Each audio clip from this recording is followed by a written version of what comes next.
I don't come out here to relax. I come out here because my brain never stops. The water gives it somewhere to go. I have one of those minds that pays attention to everything at once. The talking doctor called it ADHD. Out here, that's not a liability, it's a gift. The rhythm of the engine, the condition of the filters, the movement of the sea, the behavior of other vessels, the weather, needs of guests and crew, the route unfolding ahead. Each detail has its place. Some people take medication to calm their mind. For me, water is my medicine and boating is my religion.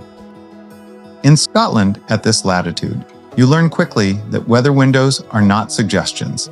They are opportunities, and they don't wait. Rounding Peterhead can be challenging. The land reaches far into the North Sea, exposed and unforgiving. Today, we were fortunate. The sea had granted us permission to move on. I'm still being cautious after getting my butt whipped on the way to Grimsby. I'll post that video at the end of this one. Our next stop is the Inverness Marina, and just beyond it, the Caledonian Canal. This canal is not merely a shortcut, it's a gift. It allows mariners to trade a punishing 250-plus mile journey around the beautifully rugged and far more remote top of Scotland for a sheltered 60-mile passage through the heart of the Highlands. But nothing worth having comes without cost.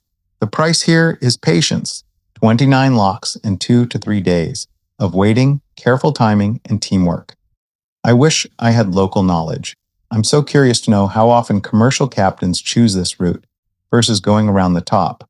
If you happen to be a captain or have local knowledge, please let me know in the comments. Over the past week, we pushed hard and now have hundreds of miles behind us. The run to Inverness is 95 nautical miles.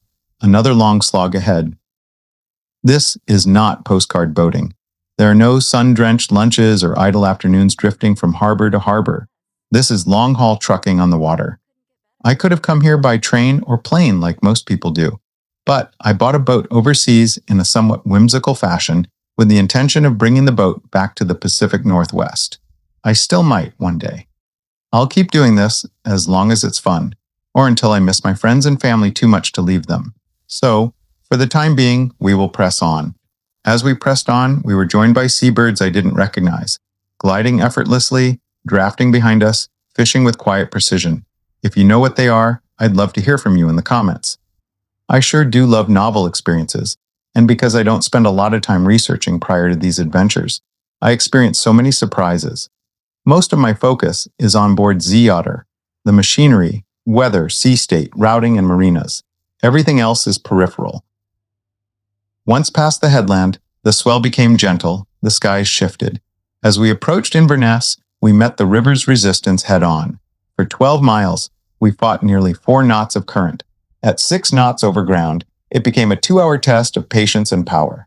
This is where the Elling earns her keep. Unlike many full-displacement ocean boats, it can push well past hull speed when it matters. I ramped up the speed so I could make the 7 knots. If we didn't have current against us, we would be making 11 knots of speed. If we couldn't cruise past hull speed, we would be going 3 to 4 knots.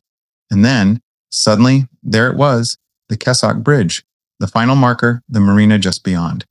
We arrived in Inverness Marina at 7:30 p.m. on May 31st. Thanks to the northern latitude, the daylight lingered generously, as if the day itself wasn't quite ready to end. In 16 days, we had covered 950 nautical miles. The following day, the crew was eager to explore Scotland's best castles and terrain. They rented a car and took off into the abyss. I stayed behind to tend to the boat. Strong winds were coming, and Loch Ness, despite its calm reputation, can build a wicked 6-foot chop when the weather turns. This was a time to wait, not to rush. Loch Ness was right there, close enough to feel, just out of reach.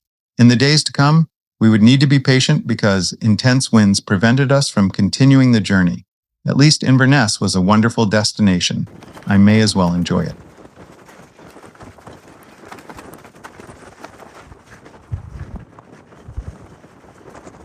It's like resistance training. It's so windy.